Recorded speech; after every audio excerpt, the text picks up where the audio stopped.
It all started one quiet evening when Brooke, my girlfriend of nearly a year, asked to take a break from our relationship. She said she no longer found me attractive and that our love seemed to be fading. I was blindsided. Not long after, she slept with her old friend Connor, claiming he was better, and eventually left me for him. Now, months later, she's jealous because I found happiness with someone new. I'm a 33-year-old man, and I need to vent about something that has been eating away at me. My girlfriend, Brooke, 32F, recently admitted something that shattered me. During the break she asked for, she slept with her former college friend Connor, 34M. Our story began in May 2022. I met Brooke at a cozy local cafe where she worked part-time while pursuing her master's degree in psychology. I was there for a client meeting since, as a software developer, I occasionally meet clients outside the office. She caught my attention with her warm smile as she took orders.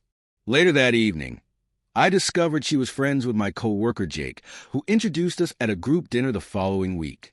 From the very beginning, we hit it off. Brooke had a way of making everyone feel at ease. Her dedication to juggling work and school inspired me.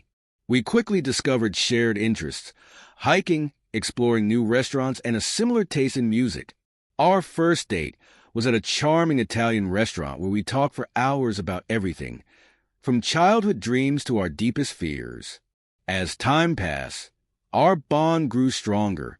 We spent most of our free time together, and 3 months into dating, I introduced her to my family. My mom adored her, describing her as kind-hearted, and my sister Sarah, 29F, grew particularly close to Brooke, often meeting for coffee or shopping trips without me. Her family welcomed me just as warmly. Brooke's mom treated me like a son, always inviting me to Sunday dinners, while her dad valued my opinion on his woodworking projects. By December 2022, we were practically living together. Brooke stayed at my apartment most nights, had her own drawer in my dresser, and even her favorite coffee mug in my kitchen cabinet. We began discussing moving in officially by the end of 2023, and I secretly started shopping for rings, planning to propose during Christmas. But everything began to shift in March 2023. Brooke grew distant. She stopped staying over as much, saying she needed to focus on her thesis. I respected her need for space, but something felt off. She stopped sharing the small details of her day, which had been a cornerstone of our relationship.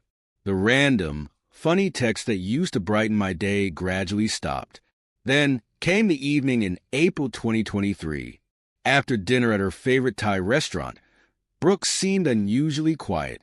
Back at my apartment, she sat me down and confessed she wasn't feeling a connection anymore. She said she no longer found me attractive and needed space to figure things out. It was like a punch to the gut. All our plans, all our memories, did they mean nothing?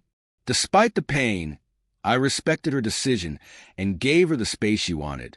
In the months that followed, I focused on myself.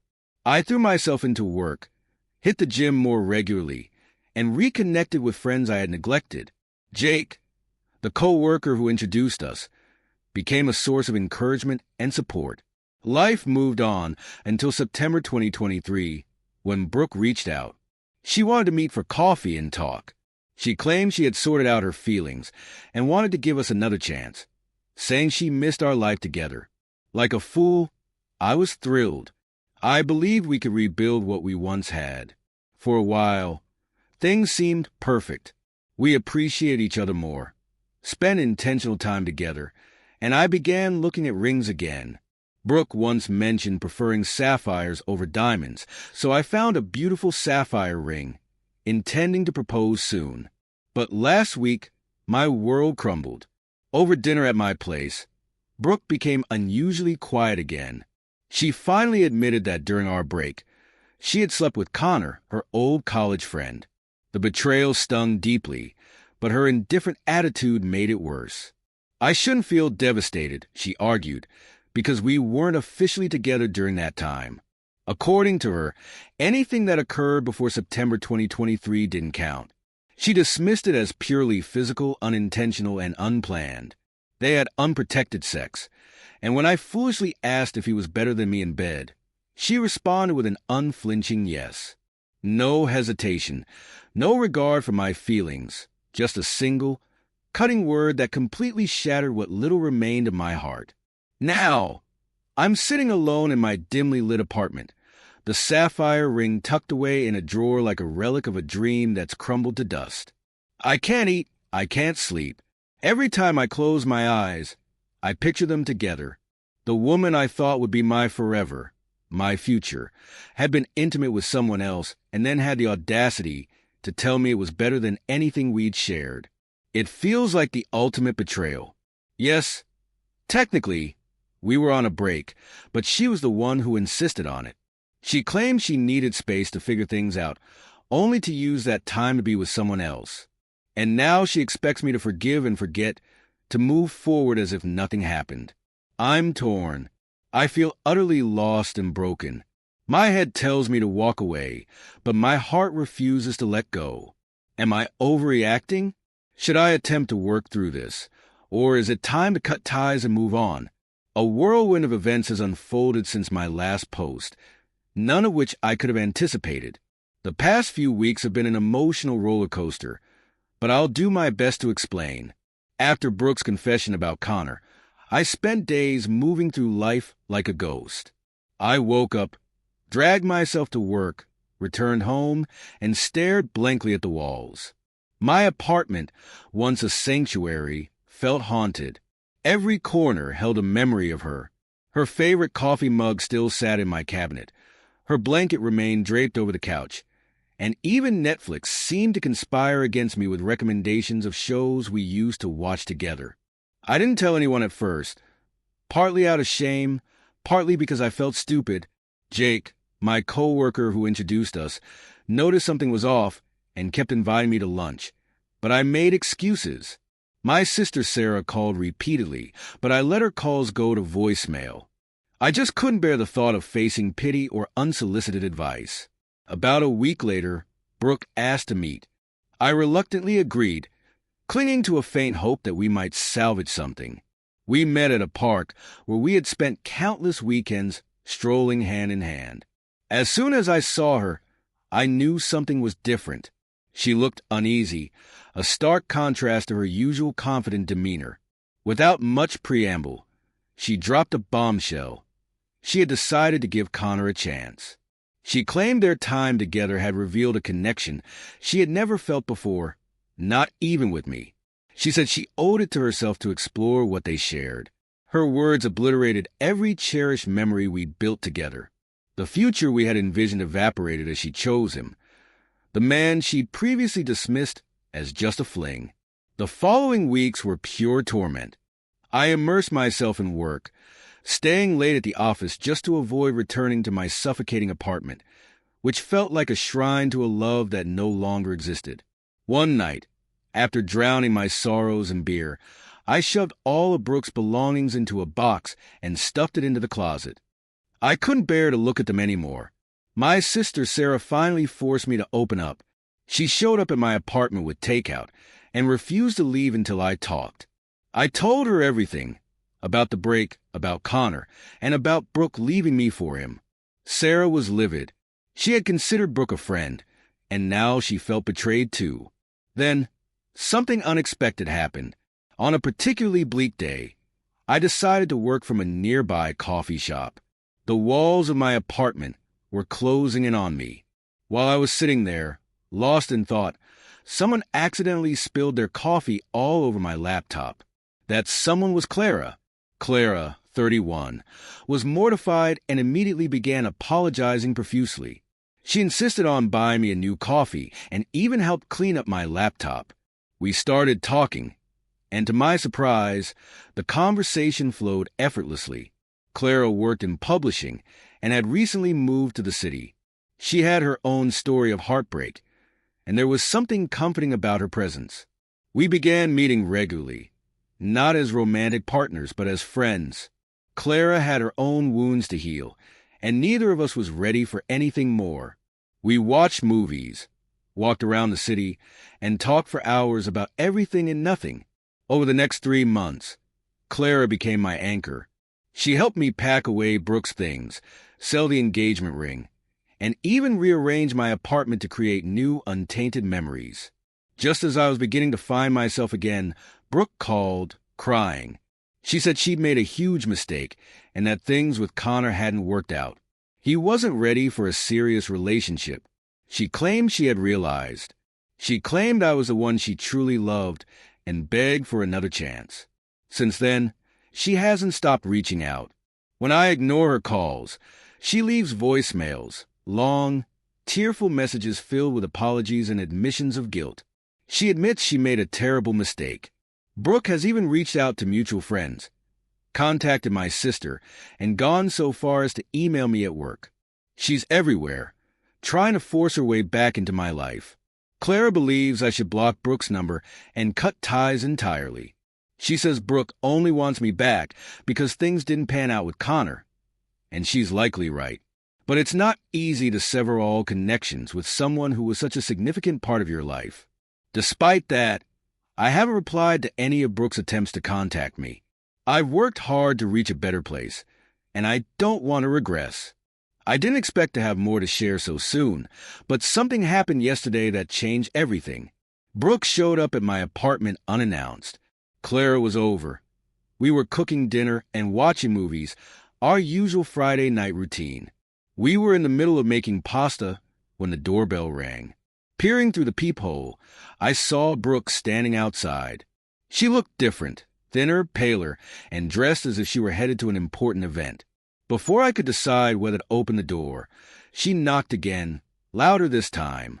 When I finally opened it, she pushed past me into the apartment. The smell of food and the sound of music from the kitchen made her pause. Then, she saw Clara stirring pasta sauce, wearing an apron. Her expression shifted instantly. The apologetic look she wore upon arrival morphed into seething anger. She began yelling, her voice trembling. Who is she?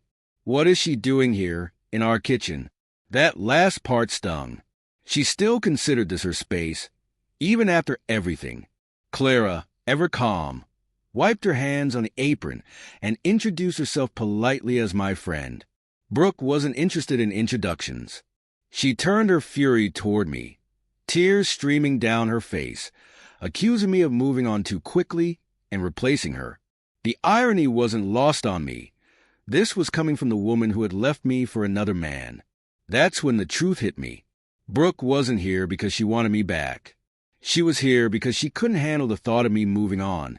Even though Clara and I were just friends, the idea of me being with someone else had clearly provoked her. The situation escalated when Brooke began hurling insults at Clara, calling her names, and accusing her of being a homewrecker who had schemed to steal me away.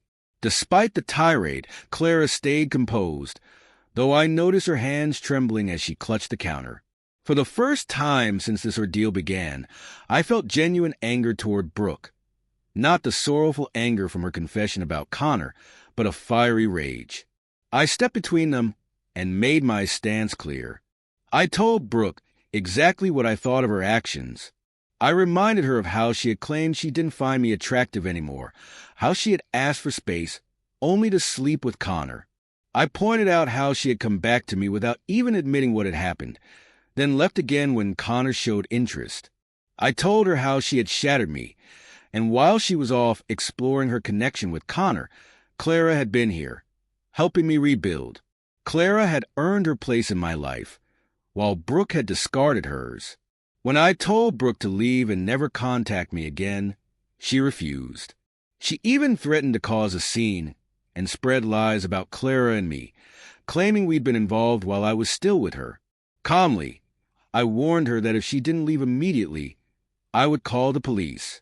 Something in my tone must have convinced her I was serious because she finally left, but not before vowing, "This isn't over." After she left, Clara hugged me and said she was proud of how I handled the confrontation. We decided to scrap the pasta and ordered pizza instead, spending the evening reflecting on everything that had happened. Clara admitted she'd been scared during Brooke's outburst, but hadn't wanted to escalate the situation.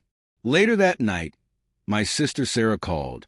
Apparently, Brooke had already started spreading rumors about Clara and me on social media. Sarah promised to set the record straight with our mutual friends, ensuring the truth would prevail. She told me she was relieved I had finally stood up to Brooke and admitted she had never agreed with how I kept giving Brooke so many chances. A lot has transpired since my last update, and I believe this will be my final one. After Brooke's dramatic visit, things took a turn for the worse before they started improving. She didn't handle my rejection well at all. Brooke launched a full-blown campaign to tarnish both me and Clara's reputations. She created numerous social media profiles after I blocked her previous ones. Then, she began texting me from new numbers, sometimes pretending to be other people. But the point where she truly crossed a line was when she began spreading false information to our mutual friends.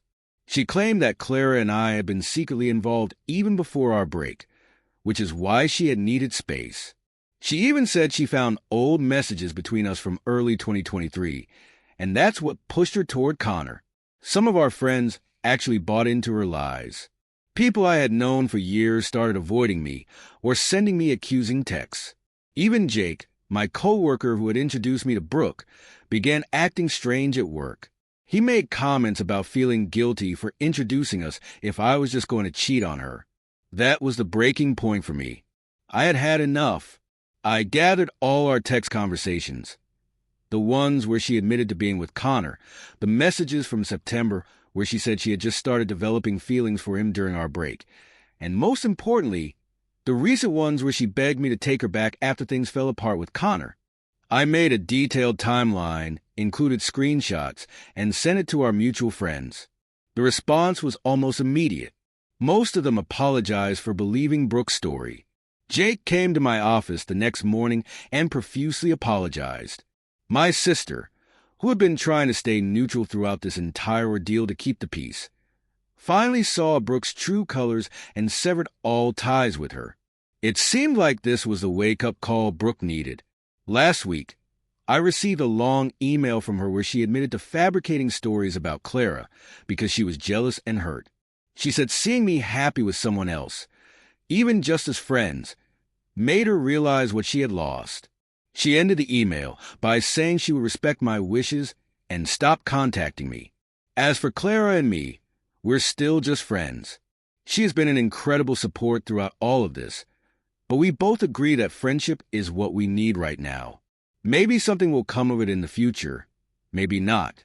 For now, I'm focusing on myself and healing. I've changed my number, moved into a new apartment in a different part of the city, and begun a fresh chapter in my life.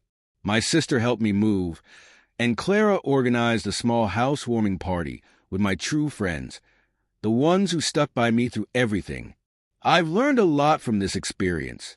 Sometimes, the people we trust the most end up hurting us the most. But that doesn't mean we should stop trusting altogether.